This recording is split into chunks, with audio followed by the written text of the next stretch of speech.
I met my wife at university. It was a bit rash, but when you're young, passion takes over. We had big dreams, a large family and a spacious apartment.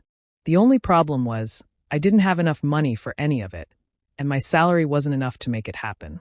That's why I left teaching for a more lucrative field. I thought that if I worked hard now, later on I'd be able to make up for everything. For years passed, and finally we found financial stability. We didn't need to borrow money from friends anymore, and we saved up for a down payment on a mortgage. I also got a promotion at my job, which I didn't particularly like, but at least it gave me more time for my wife. When spring came, we started spending more time together, walking around the city, having dinner at our favorite restaurant, and strolling along the embankment. Life was getting better. By summer, I was promoted again. My work phone became a constant companion, and missing a call or a message felt like a disaster. Harper wasn't too happy about it, but the reasons for staying at work were clear: salary, career growth, and our future. To leave it all behind would ruin everything we had worked for. In the end, she reluctantly agreed.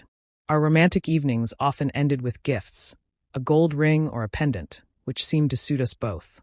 Meanwhile, my wife found a new hobby: music. She bought an expensive guitar and started taking lessons.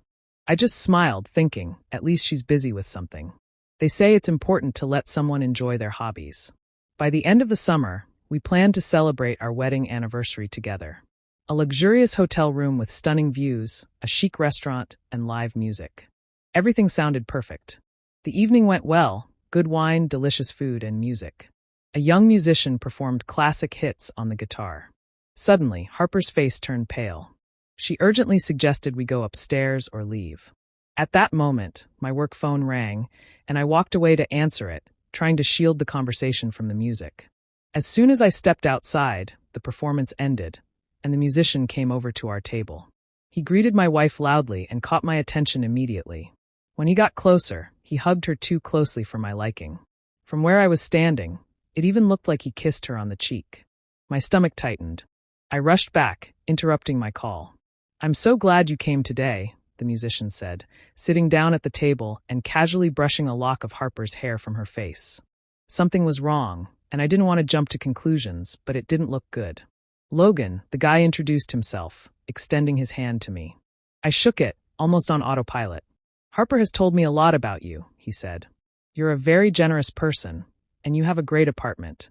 I looked at my wife. She was red-faced, eyes wide as if she'd seen a ghost.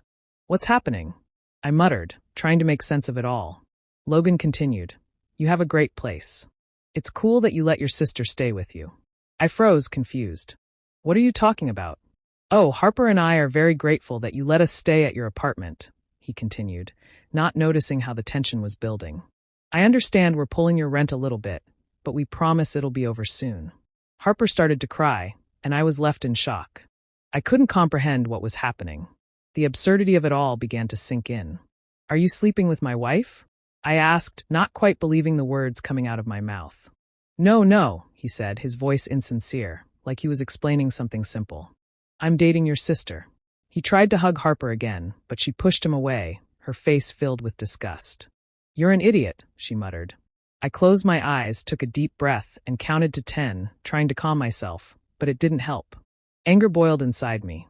Without thinking, I stepped forward, grabbed Logan by the shoulders, and shook him. I couldn't speak, but it hit me right then that he was just a reckless person. I turned to Harper, my voice low but full of frustration. "What the hell is going on? I've been working myself to the bone for 4 years.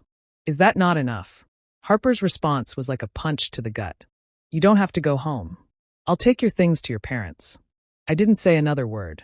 I just walked out, my heart heavy, and went to my mom's place, just like Harper suggested. My mother-in-law didn't even speak to me when I arrived. Later, I found out she'd been secretly helping us financially, but that money was going straight to Harper's penniless lover. So it turned out that I had been paying for their little love nest, and my mother-in-law was bankrolling their comfortable life. What a twisted fairy tale. A month passed in silence. Then I filed for divorce. Our first meeting since that night was in the lawyer's office. To my surprise, Harper refused to sign the papers. A trial loomed. I had to pull her into the hallway to talk. It turned out she had ditched the musician. The guy had blown through all his cash and was living off whatever he could scrape together from playing his guitar. His future didn't look so bright. "It's over," she said, looking almost desperate. "I'm sorry. Let's try again." But it wasn't a question. She was so sure of herself. I grimaced and tried to walk back into the office to finish what I had started, to get my divorce. Harper clung to my jacket, her hands tight. "Ethan, the judge is going to take half of everything you have." "Half of what?" I shot back. "Thanks to you, I have nothing. Let's go to trial. We'll split the gold I gave you." I said it calmly, but the words stung. She stepped back like I had some disease. We got the divorce. I quit the job I hated and returned to teaching, something I truly loved. Even though the pay was modest, at least it was honest work. As for Harper, after we split, she went crawling back to her musician. I saw them on the street one day, guitar in hand, a bottle of booze, and a hat on the ground, collecting change from passers-by. I even tossed a coin into their hat, just for the hell of it. It seemed like they were buying themselves a new life.